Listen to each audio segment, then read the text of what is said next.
artinya turun. Al-Quran yaitu Al-Quran, nuzulul Quran. Yang kedua ada Lailatul Qadri. Ada yang tahu apa artinya Pak? Lailatul Qadri?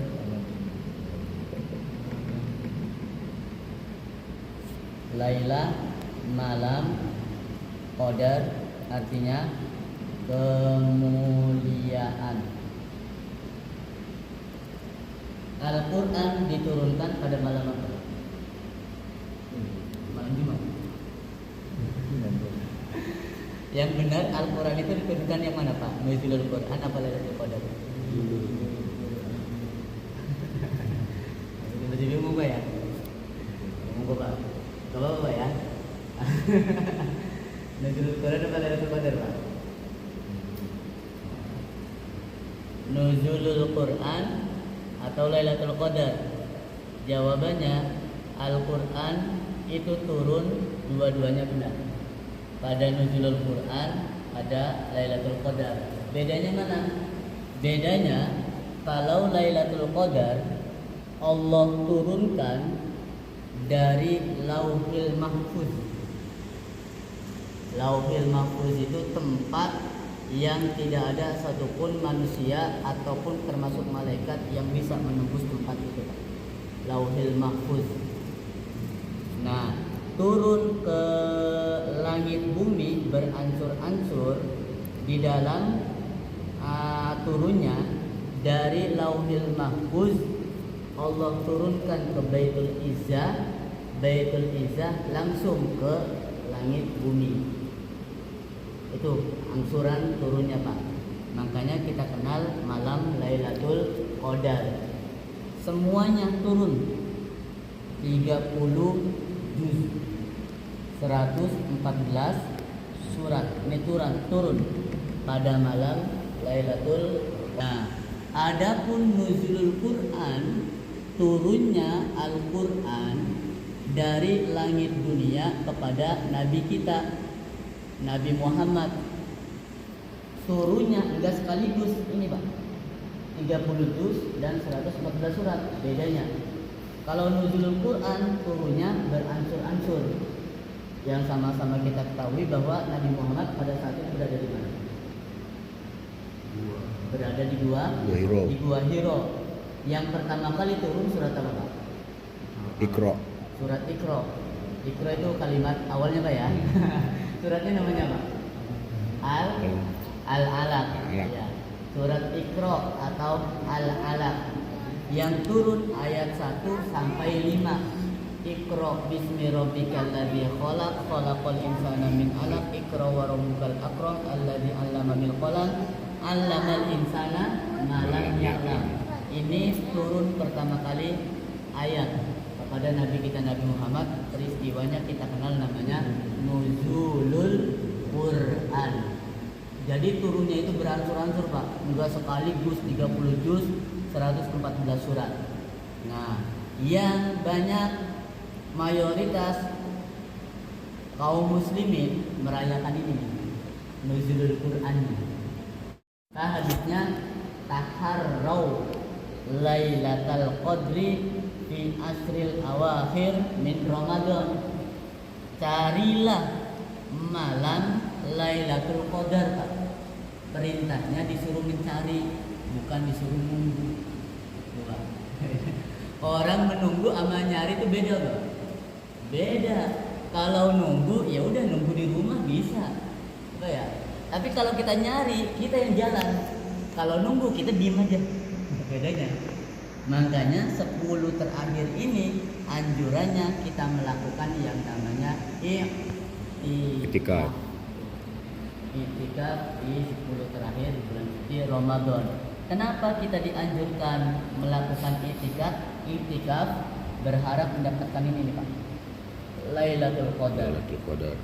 Kita kalau beribadah pada malam ini pahalanya lebih baik daripada berapa Pak? 1000 bulan. 1000 bulan. 1000 bulan itu berapa tahun? 83 tahun. 83 tahun 4 bulan ada yang menyebutkan. 63 tahun. Umat Nabi Muhammad dan termasuk Nabi Muhammad usianya pendek-pendek. Tapi kalau menemukan malam Lailatul Qadar, seumpama 10 tahun aja nemuin malam Lailatul Qadar, Pak. Tinggal kalikan 83 kali 10 berapa, Pak? 830. 830. Usianya 50. Berarti 830 ya? 830 sama 50 berarti berapa, Pak? 10. 8 panjang tuh usianya. Panjang banget. Hah? Nabi Adam ya. Nabi Ibrahim aja gak nyampe segini. Jadi itulah diantara hikmahnya kenapa ada malam Lailatul Qadar. Ya. Jadi sebentar lagi kita akan merayakan kaum muslimin Nuzulul Quran, yaitu bertepatan pada tanggal. Nah, kalau Nuzulul Quran ini berbeda pendapat. Ada yang mengatakan 17, ada yang mengatakan 18, ada yang mengatakan bahkan 24. Tapi mayoritas ulama sepakat ini tanggal 17. Artinya Nuzulul Quran itu kebanyakan kaum muslimin merayakannya di tanggal 17 Ramadan. Pada saat itu bersamaan dengan peristiwa Perang Badar. Perang Badar kemenangan terjadi pada bulan Ramadan. Ya. Sedangkan Lailatul Qadar malam kemuliaan yang Allah turunkan semuanya 30 juz dan 114 juz. Itu sebagai gambaran, sebagai pemula pembahasan kita pagi hari ini. Ya, salawat dan salam kita curah limpahkan kepada baginda alam Nabi kita Nabi Muhammad SAW, keluarga dan sahabatnya dan pengikutnya yang istiqomah menjalankan syariatnya. Mudah-mudahan kita termasuk golongan orang yang mendapatkan syafaatul ummah di yaumil qiyamah dan dikumpulkan bersama baginda Nabi kita Nabi Muhammad SAW. Amin ya rabbal alamin. Kita awali pengajian pada pagi hari ini dengan baca basmalah, Pak. Hurufnya ada 6. Yang di bawah antara huruf hamzah atau alif dengan ha. A I U ba bersama, Pak. A I U ba. Pasti ketika kita mengucapkan alif atau hamzah, pasti di sini tuh berbesar, Pak. A I. Begitu juga sama ha. Ha hi hu ba bersama. Ha i hu ba. Jadi yang ini tadi sama ini ha ini, Pak, yang di bawah.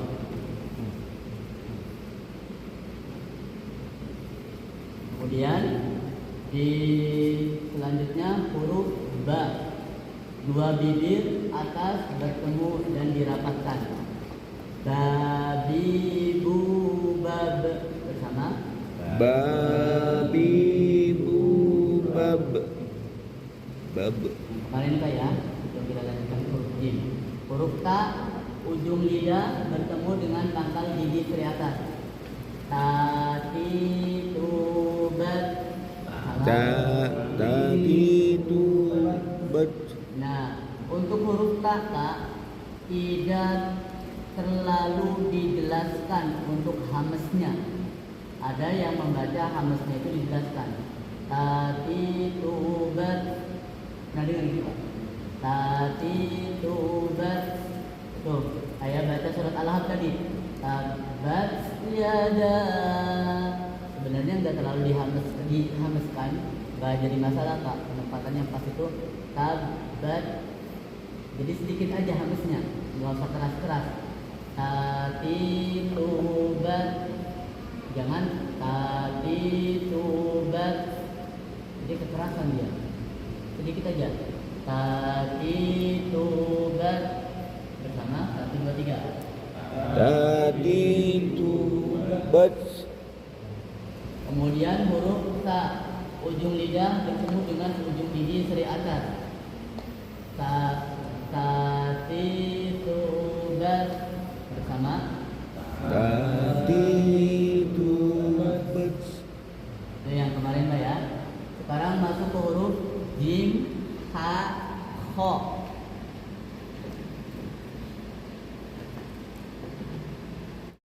bagian atas. Tenggorokan bagian atas, kemudian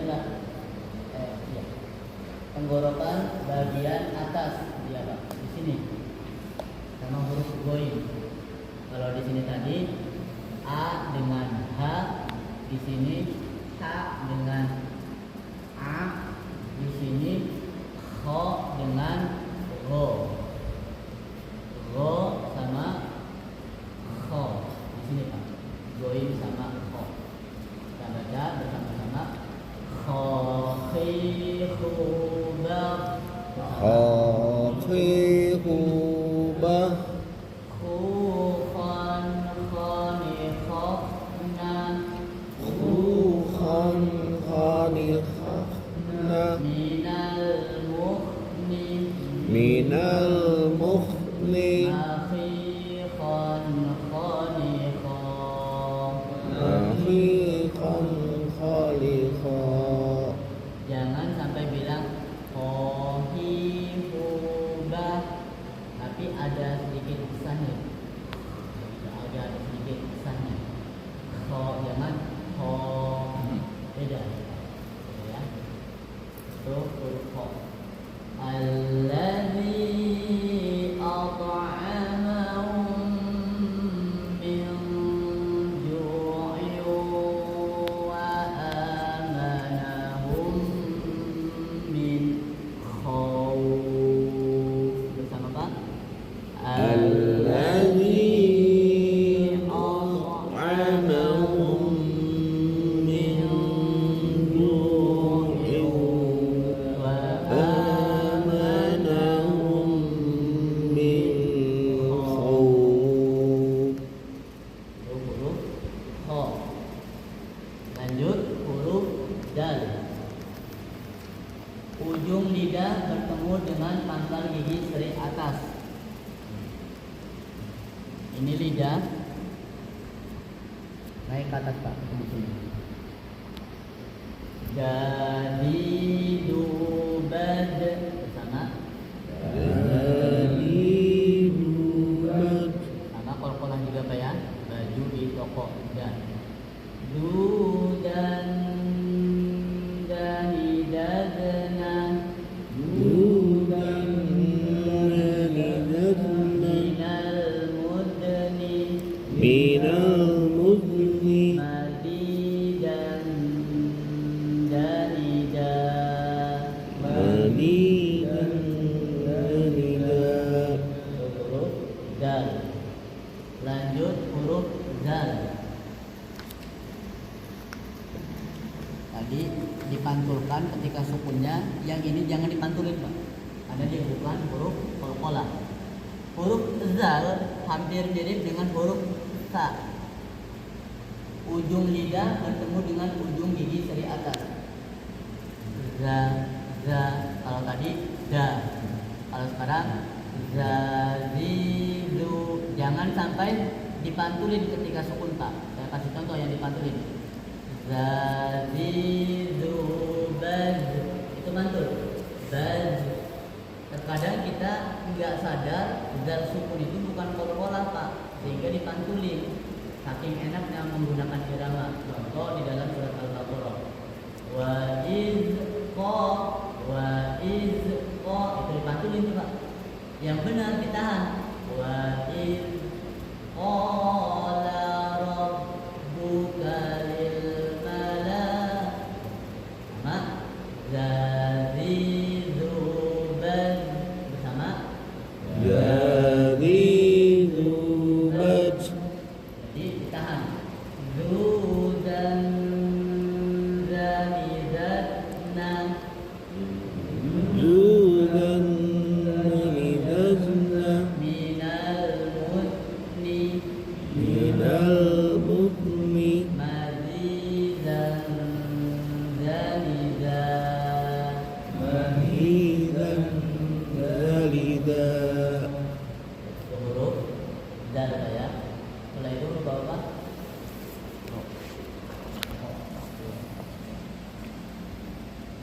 Ujung lidah bertemu dengan gusi atas. Ini lidah tadi. bertemu dengan gusi atas di sini Pak. Kalau ro fathah sama doma tebal. Kalau kasroh dia tipis Pak. Kita kenal ada hukum khusus nanti dalam kaidah tadi gitu Pak. Kita kenal nama tafkhim sama tarkik. Nah, tafkhim dibaca tebal, tarkik dibaca tipis. Sama lafaz Allah. Lafaz Allah juga ada yang tebal, ada yang tipis. Ro dibaca tebal di harokat fathah sama doma. Kalau kasroh dia tipis. Lafaz Allah dibaca tebal ketika diawali fathah sama doma. Maka di dalam kalimat adzan Allah gak baca Allahu Akbar Allah, itu tipis ya. Pasti bilang Allahu Akbar. Allah, tebal. Begitu juga yang doma. Ya Rasulullah. Kalau ya Rasulullah nanti fathah. Rasulullah. Yang diawali tipis, yang diawali kasroh tipis. Basmalah tuh Pak. Bismillahirrahmanirrahim. Kalau Bapak baca Bismillah, itu nanti jatuhnya tebal. Begitu juga sama huruf ro. Rori, ri biasa. Rori, bau agak sedikit mencukup tapi Bau. Rori, bau sama Pak. 1, 2, 3. Rori